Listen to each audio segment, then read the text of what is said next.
Guys, at the desk, Munch, Bacon, take it away. Thank you very much, D-Gon. Thanks, Humanist and Flash as well, holding up the desk right there. But it's time to jump into our winners bracket games. It's Ace up against Clash. And I feel like I don't believe what I'm saying right here. Both of our North American teams in the lower bracket. This is not how I think anyone was predicting this tournament to go. Yeah, when we get to take a look over there, but both turrets just going to get punished pretty heavily. Yeah, a lot more damage on the bottom side of the map, though. Ace, having a Scarf and a Kinetic, are going to be able to burn through that turret exceptionally quickly. Whereas on the other side, Churnwalker isn't going to add much to a siege. But if you get a lead and you have that glaive, it's just so difficult for the enemy team to come back because you're constantly able to get those picks. Verse of Judgment's going to come down and land a nice stun. Big damage onto the Scarf. The Chain CC doing wonders for the side of Clash as they find themselves their first kill of the game. Oh, the pull is going to be here from Tyrus, or at least the chain, as he does get rooted up by Shanna. Krax is coming on into the lane as well. Anchor does a ton of burst damage. Darklon needs to be a little bit careful here. And getting all that splash damage. So I really like what Clash is doing there in terms of just keeping the jungle, getting the minions cleared out as quickly as they can. Now they find some damage on to this Kinetic. Creation. He is absolutely going to go down here. Trespass and Oblivion both being used to secure this kill, though. I love the fadeaway kill as well coming out. I was talking about how they like this chaotic style, and they do later on into the game. Oh, Krax is in trouble. One more auto would do it. He's barely getting away with his life. Can he walk away from this one? Shanna trying to find... Oh, no. He went the wrong way. I want to talk about Shanna just recognizing that the ultimate was thrown out and moving in a way so that he didn't get hit by many of those mirages, so that he could just continue that chase, find the kill. And Ace also takes down this turret in the mid lane. That immediately leads to them positioning around the Ghost Wing.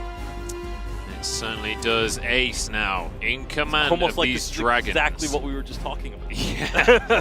They find a pick and they turn it into an objective. This is Ace's mantra. And there's no way that this is going to get stolen, or am I going to eat my words? No, they do get it in the end. Arden finishes that one off. Glaive trying to get away. Nice pull coming on through. And it's actually going to be Churnwalker to finish off the kill. Nice play by Tyrus. That's a fight that you just have to take. Yeah, I mean, they had pretty good vision of where everyone else on the side of Ace was, but now that they've made their way down, the opportunity has gone. You definitely, I feel like I agree with you, should have gone in on that.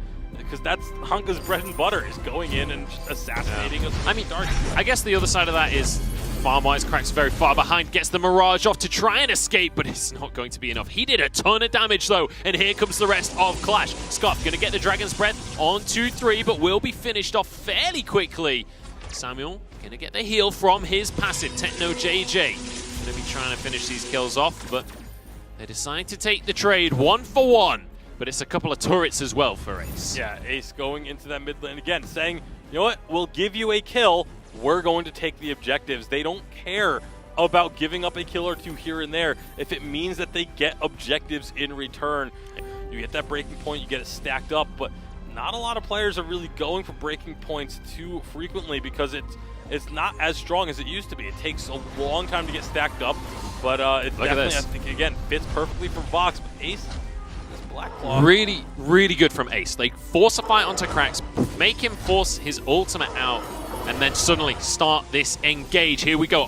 Our gauntlet comes down from Arden. It's going to be Dragon's Breath onto everyone. This is huge from Shanna. Double kill comes on through for Creation. Make that a triple, please. That's going to be Techno JJ forced away, desperately trying to get some damage out, but there's no way you can fight this team from Ace. Ace are going to have a few members low, but it shouldn't matter. They should still be able to start up this Black Claw and take it down. A great fight. Again, the engage from Darklon, getting himself in the thick of things, soaking up so much of that initial burst damage that you lose at this point. They, again, have the Black Claw pushing through the mid lane, and this has kind of been their signature style. They say, okay, Black Claw is going to take a while to get down the mid lane. Let's go ahead and push one of the other side lanes and then join Black Claw at that armory turret. Yeah, and more than willing to push without minions here. That shield is not going to do nearly enough to stop a fully stacked team in a side lane. Another armory turret gone down. In the meantime, Black Claw hammering on the door for Clash. They need to start a fight right now. Yeah, they need to make something happen. Right now, they're just getting run around by Ace. They have to choose one side to defend, and they're kind of splitting up. It looks like it's Krax trying to go in for an assassination, but now he is completely split from the rest of his team. Is an Anka, but it's not going to be enough to get out of that situation, and all of a sudden, there's that one kill. Blackclaw is going to go down. Armory almost falls. How much more is Ace going to try and look for? They're not going to actually stick around. I thought maybe getting that one kill into Krax would be enough for them to try and stick around, try and dive into the base, but the Vein Crystal does a pretty fair chunk of damage. It really does. Oh, Tassa could be in trouble here. Boots will get him on out for now. Maleen has to drop on into the 4. Will get... No, doesn't get finished off. The shields come on through. Sleep is not going to land. And Afterburn gets Sweetbox out to safety as well. A masterclass from Ace, saving the teammate. They are constantly and just narrowly escaping these situations. Maleen again going to be gutting low. They do finally find a kill. Clash does. Nice stun. They find a second one onto the Scarf. Now Ghostwing is going to be going the way of Clash. All right, the Ghostwing I was talking about that'll snowball into a victory. It might just go the way for Clash here. If they can get this, it'll go on to all 5 members as well. Take a moment, reset the map, and then suddenly Clash, with a Ghostwing on their side, they could actually look at winning these team fights. Yeah, it'll be definitely still an uphill battle. Ace has looked just so dominant, but the kills actually even right now, 7 apiece. It's just all been the map controls where Ace has this massive advantage. But with a minion wave here in the bottom lane, it's only 2 members of Clash for now, but they're fighting so much damage onto this Kinetic. We'll finally get the help from the rest of the team. And now it's a 5-on-3. Clash need to get the rest of their team down here or just back away. Yeah. After the last couple of minutes, Clash feel like they could make things happen once again. Tyrus trying to push on forwards. Drifting Dart comes out from the likes of Techno JJ. He wants to land that cleave, wants to build up those stacks on his Dragon's Eye. The Spellfire going to be ticking away on multiple members here. And I keep on seeing these daggers come out from Krax. Oh, the burn. Is it going to be their Fountain? Going to keep him alive. Tyra's on the front line taking a lot of damage himself. Early Fountain being used. Trespass will find a stun. And it's going to be Ace getting dove on now. Clash looking for a kill. Can they find anything though? Maleen still very healthy. It's actually Arden that ends up being the target now. They're getting some good damage onto him. Oh my goodness, this is so close. Find the kill. How is everybody surviving it? Techno JJ gets stunned up but walks away. Sweetbox wants to steal the blue. It's not going to happen. Krax grabs that one for himself. Every single time during that fight I saw Krax throw out a dagger, I was like, is he going to go in? Is he going to go in? Oh my goodness. Started. This has been disastrous for some teams before. Ace is here to defend, but Maleen taking a big chunk of damage. The Fountain is not going to be available for Techno's Darklon. overcommitted. He's going to go down here. This could be huge for Ace. The Dragon's Breath burning on through. This is surely a one fight. It's an Ace coming on through. And Ace are going to walk on into the base and end things. 3 members left alive for the side of Ace Gaming, or Team Ace, excuse me. And they have to go through these armories still, but the Vein Crystal is not going to be. They've got 20 seconds to do it. There's no way that Clash survives right here. This is going to be the game for Ace. Team Ace with the Ace walking into the base. In your face, Clash. I don't think I have anything to that. Well, there it is. Team Ace, though, phenomenal way to end things out there. After it was getting real dicey for them, it was getting close towards the end, they managed to pull things through with one final team fight. And honestly, maybe biting off a bit more than they could chew. Clash going for the Black Claw, questionable decision. And this isn't, again, it's not the first time we've seen a questionable Black Claw decision made here, because when you start off this Black Claw, you have to remember you're dealing with the Black Claw damage as well as your opponent. You go with the Crystal Bit and you go with the Swift Shooter so you can get those attacks out a little bit faster. But again, in this bottom lane, see Hundor and Tyra is just absolutely bullying Sweetbox on this Flicker. Not really what he's going to be able to do. He's going to fall to the goop. And now with this next wave of minions on its way up, Hundor and Tyrus may be able to just take this turn. This is exactly what you were talking about. You just stay in that lane if there's no response from the enemy team, especially if you can get a 2v1 kill. That is going to be another turret. They can push so quick. I mean, Scarf is renowned for pushing turrets. And, I mean, anyone that builds weapon power is great at pushing turrets. So those are going to drop like paper. This is Ace making a nice rotation into the mid lane, though. Getting a 3-on-2 situation. That's going to be a nice dive under the turret, nearly popping Techno JJ. That's going to allow the rest of Ace, though, they can get a lot of damage on this mid turret, possibly even take it out. A great impale from Darklon will set up the kill for himself. Way they just get some vision control down in the bottom side of the map and could potentially be looking to find a kill here onto Tetno.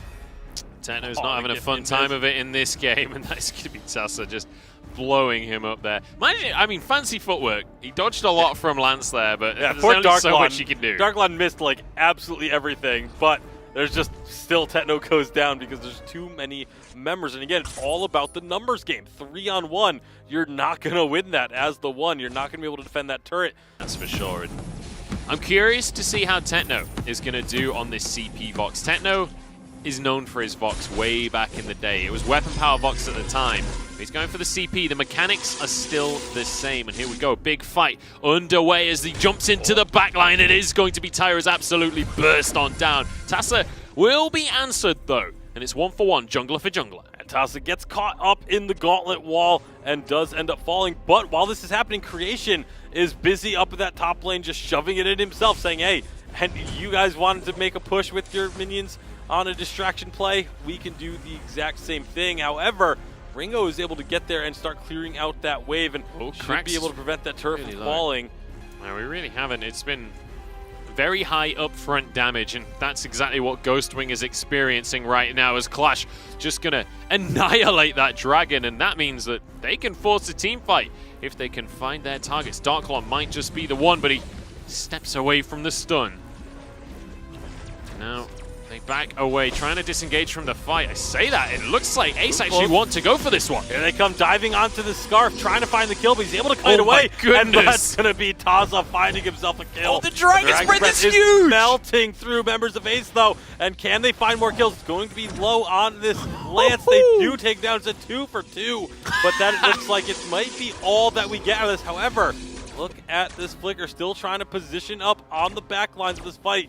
Tassa is still alive, and a fight's never really over while Ananka is still alive. It's certainly not. Look at the damage coming out from Ringo as well. Hundor is destroying people right now, and the giant fireball, after he's already killed Darklon, just for good measure, throws it on in there. Let's be honest, but we'll see if it's going to work out here on the Ringo instead, because he was already dishing out a lot of damage, and now basically denying any opportunity for a front line to block. Yeah, the big thing will be keeping our eyes on the fact that Sweetbox does have an Atlas Pauldron, and if they can use that Atlas Pauldron and get the slow, you see both dragons getting taken simultaneously, but this will be the Ghostwing for the side of QLASH. Can they steal it? They steal no, they can't. Black Claw, they don't get the steal, but can they find the fight? Looks like they want to try and dive in. Big Dragon's Breath's going to come through. Doesn't hit many people, though, and that could spell trouble if Ace tries to turn this around. But Flicker gets absolutely caught, separated from the rest of the team. Incredibly important that they got at least one kill there. They had to force something because Black Claw is going to be pushing now. You have to respond to Ace, whereas Ace can kind of just keep you at arm's length with that Ghostwing. I would say that Ghostwing stronger generally, but only if you can find the right situation, and in a 4v5 that certainly wouldn't be the case. Black Claw is going to be finished off though. Ace do get one turret, almost a second one, but now QLASH are the ones with their foot on the accelerator pedal. They're going to be able to go wherever they want on the map, and Ace, they're going to struggle to team fight against this. Yeah, can we just take a second here and appreciate how close this is? QLASH coming in as huge underdogs, managing to take a 2-1 win over Nova in their first series of the day, and now up against Ace, one of the favorites of the whole tournament, looking fantastic. The fight is going to kick off though. Here we go, Impale onto 2, but it's actually going to be Darklon. Solo already goes on down, and now they're pushing onto the carries. Tyra's using that Dragon's Breath. It'll finish off a turret, and in goes Tassa to the backline. Not going to be able to finish anyone off though, and the Ringo damage coming on through. And nearly finding the kill onto Flicker there, but Team QLASH finding themselves a kill and getting that armory turret down. And you were saying, like, nobody gave these guys a chance. Even after they beat Nova, all of us were like, okay, but there's no way they do this against Ace. Like, Ace looked so dominant in their first series against Tribe, but QLASH are 100% holding their own here. They're nearly on the verge of tying this series up at 1 game apiece. Oh, this is what caused the disaster in game number 1. This time they have full health, though. This time could be different. Let's find out for ourselves here. Nice zoning. The zoning from Keanu is unbelievable. Here we go. That's going to be drifting dark. Malice and Verdict's going on in. Nice AoE's Gauntlet. It's going to hit a couple of stuns, but can they find the damage? Dragon's Breath is going to be in the corner, but no, it gets canceled out. What a sleep. That was going to be an opportunity for Ace to maybe find a kill, but it looks like everyone's just going to be backing away and resetting a little bit. Oh my, now we're in the exact same situation now as it's game dangerous. number 1. Here we go. Black Claw down less than half HP. Who's going to be able to finish this one off? The healing that's going to be taken, it is going to be Clash finishing the objective. Techno getting healed by that Ace buff. And it was tight. It was close right there. But Clash just about get away with the objective. But the thing is here now, Ace just melt through this Black Claw. Like, they're not even going to lose a turret off of this, very likely. And so this all of a sudden becomes a Black, unless Clash can like find a turret somewhere else on the map, this is just advantage to Ace. Yeah, it is going to be a nice bit of gold for them. Clash heading up towards the top lane now, as that's the only lane on the top lane that has a turret left, because mid also has a tier 2. So I was going to say a false statement. A for effort. My mind. A for effort. But this is all of Clash. Ace is going to be coming up to respawn. They get that turret down quickly. Here comes the Mooncloak. Can they find a flank onto this Ringo? Ringo's going to get, or the sleep gets blocked, but it's a lot of damage being eaten right now by a few members of Clash. But they've got him isolated. Flicker's going to go down right here. Water Wall is going to block the ultimate coming out from Kinetic Fountain. It's not going to be enough to keep Darklon alive as Creation and Tassa have to bail on out on their teammates right here. 4 members remain as one heads back to base. It is going to be Keanu Nakoa. I'd expect teleport boots potentially to come on through. No, that's going to be huge. 2 kills coming on through. Make that 3. And Hundor, nowhere to go, tries to turn things around, but there's just no way. The shutdown for Ace. As they do have that open armory that they can just charge on in. Hundor just going to be able to recall away. That was close. Yeah, if he had gotten caught there, that could have been disastrous. But this will still be a Ghost Wing. This could be a trade, trade, though. Of Ace. However, Clash is starting up the Black Claw in the meantime. And how fast can they do it is the question. Yeah. That's going to be it. Ghostwing is going to be captured. Still half HP on this Black Claw. They've got to finish this ASAP. The fight is going to come on through as Ace force this engage. Huge damage coming out from Samuel at this stage in the game. It's been stolen. That is absolutely huge for Ace. They're going to be taking down the members of Clash. I think it might just be over right now as Techno JJ falls. Double kill comes through for Creation, and the Black Claw charges on into the base. You've got to feel for Clash. 2 games in a row. You've got to be kidding me. At the Black Claw and lose the game as a result. But what fortitude from Ace to play this style of game with Clash. What a great showing from Clash to hang with Ace for so long. But in the end, Team Ace picks up the win, and they will be punching their ticket to the grand finals. Phenomenal stuff coming out from the East Asian representative into the finals. A full best of 3. Clash certainly getting their money's worth out of this series, it's fair to say.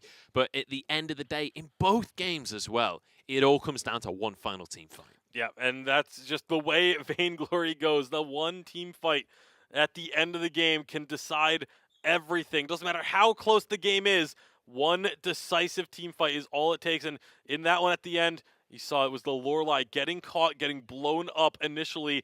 Once you don't have that amount of crowd control, the zone denial that Lorelei can provide, or the water wall available, it's just so difficult to continue to try and win team fights. You see the teams there shaking hands, giving hugs around. But this is, I can't believe I'm saying this. We could still see this matchup again. Yeah,